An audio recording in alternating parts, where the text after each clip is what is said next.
BJP में शामिल हुए कद्दावर नेता और श्योपुर जिले के विजयपुर विधायक रामनिवास रावत ने भाजपा तो ज्वाइन कर ली है, लेकिन अब तक विधायक पद से इस्तीफा नहीं दिया है। अब सवाल यह है कि क्या इस्तीफे में हो रही लेट लतीफी के पीछे कोई प्लान है या फिर कोई रणनीति।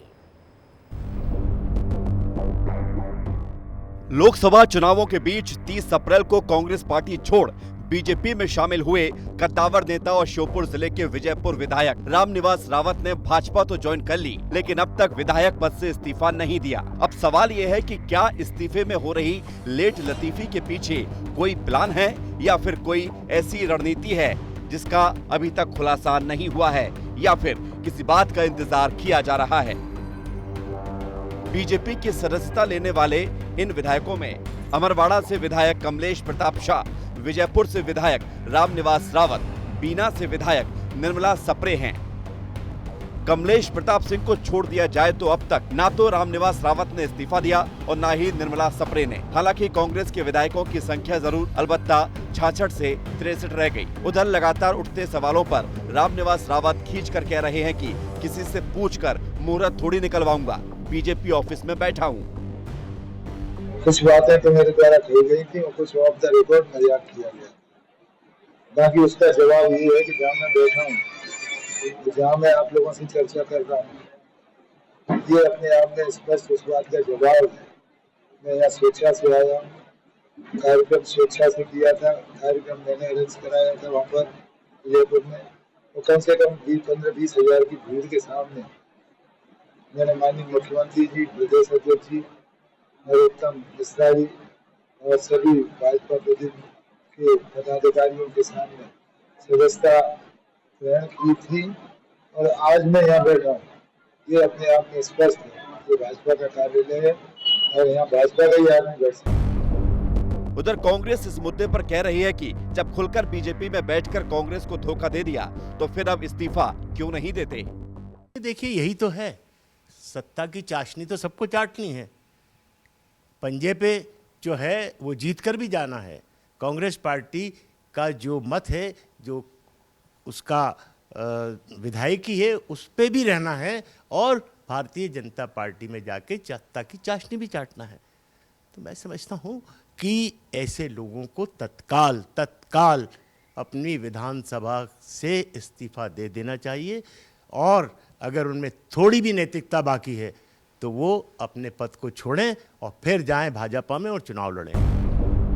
लेकिन अब सवाल यह है कि क्या कोई विधायक पार्टी से इस्तीफा देने के बाद भी दूसरी पार्टी में रह सकता है, या फिर ऐसा नियम है जिसके चलते अब तक इस्तीफा ना देना कोई कारण बना हुआ है। अब अगर उन्होंने खुद इस्तीफा नहीं दिया है तो नियम ये कहता है कि किसी सदस्य को शिकायत करना पड़ेगी कि भाई इन्होंने दल छोड़ दिया है या इस्तीफा दे दिया है। ये भी एक प्रमाण है अपने प्रमाणों सहित कि भाई उनके फ़ोटो हैं, उनकी सदस्यता का डॉक्यूमेंट्स हैं, पेपर क्लिपिंग्स हैं, उनके इस्तीफे की कापी है, वगैरह वगैरह, जो भी उनके पास दस्तावेज ऐसे हैं जिससे वो सिद्ध होता है कि उन्होंने पार्टी छोड़ दी है, तो उन पर दल बदल कानून लागू हो जाएगा। उसकी शिकायत अगर प्रमाण सहित आएगी तो अध्यक्ष उस पर फैसला करेंगे, तो नेचुरली उनकी सदस्यता जाएगी, उनको सदस्यता से निकाला जाएगा।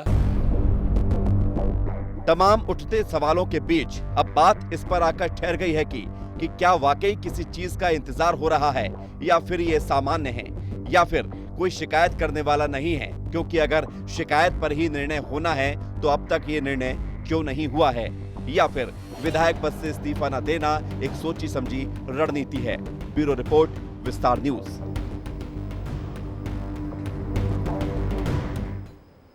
अपने विवादित बयानों से सुर्खियों में रहने वाले कांग्रेस के पूर्व केंद्रीय मंत्री कांतिलाल भूरिया के खिलाफ इस बार बीजेपी ने अपनी कमर कस ली है।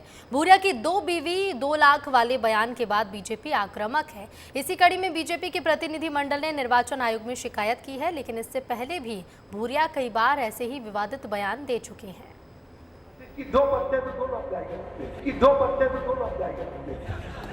कांतिलाल भूरिया महिलाओं के अधिकार को मार के जिस प्रकार से प्रथा को आगे बढ़ाने की बात कर रहे हैं, उनके मुस्लिम लीग का जो मैनिफेस्टो है उसको एक कदम आगे बढ़ावा देता है। पूर्व केंद्रीय मंत्री और कांग्रेस के वरिष्ठ नेताओं में से एक कांतिलाल भूरिया के 2 बीवी 2 लाख वाले बयान ने अपनी ही टीम को हिट विकेट कर दिया है। कांतिलाल भूरिया ने जैसे ही ये बयान दिया तो बीजेपी को कांग्रेस को घेरने का एक और मौका मिल गया। और बीजेपी ने भी इस मौके का पूरा फायदा उठाते हुए कांग्रेस को उन्हीं की पिच पर जाकर क्लीन बोल्ड कर दिया। भूरिया के इस बयान के चंद घंटों बाद ही बीजेपी का एक प्रतिनिधिमंडल मुख्य निर्वाचन पदाधिकारी अनुपम राजन के पास पहुंचा और मध्य प्रदेश कांग्रेस के अध्यक्ष जीतू पटवारी और कांतिलाल भूरिया की शिकायत करते हुए उनके इस बयान को महिला विरोधी करार दिया।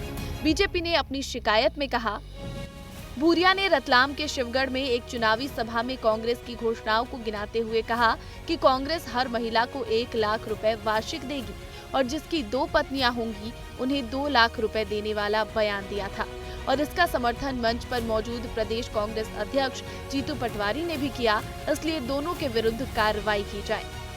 चाहे राष्ट्रीय स्तर के नेता हो या फिर राज्य स्तर के, कांग्रेस के लिए खुद की टीम ही विभीषण की तरह काम कर रही है और कांतिलाल भूरिया के बयानों की फहरिस्त तो इतनी लंबी है कि उसे सुनते सुनते आप अपना सिर पकड़ लें। कांतिलाल भूरिया ने इससे पहले कौन कौन से विवादित बयान दिए हैं, एक बार उस पर भी नजर डालते हैं। 10 मई 2024 कांतिलाल भूरिया का 2 लाख 2 बीवी वाला बयान। 17 अप्रैल 2024 कैबिनेट मंत्री नागर सिंह चौहान के पिता को बताया था डाकू। 10 मई 2023 प्रदेश में कांग्रेस सरकार आई तो बैन कर देंगे बजरंग दल। 30 जुलाई 2023 मोदी की पत्नी इधर उधर रोती घूम रही है, वो क्या महिलाओं की इज्जत करेगा। 2 फरवरी 2021 राम मंदिर के नाम पर चंदा लेकर शराब पीते हैं बीजेपी और आरएसएस के लोग। कांग्रेस के दिग्गज नेता मणिशंकर अय्यर और सैम पित्रोदा पहले से ही कांग्रेस के लिए गले की फांस बने हुए थे कि अब कांतिलाल भूरिया और जीतू पटवारी भी कांग्रेस की पंक्चर पड़ी गाड़ी में तोड़फोड़ करने का काम कर रहे हैं। ब्यूरो रिपोर्ट, विस्तार न्यूज। सागर से गढ़ाकोटा जा रहा डीजल से भरा टैंकर टना टोरिया टोल प्लाजा के पास अचानक अनियंत्रित होकर पलट गया, जिसके बाद वहां से गुजर रहे राहगीर डीजल लूटने में जुट गए, जिसके बाद कुछ लोगों ने पुलिस को मामले की सूचना दी है।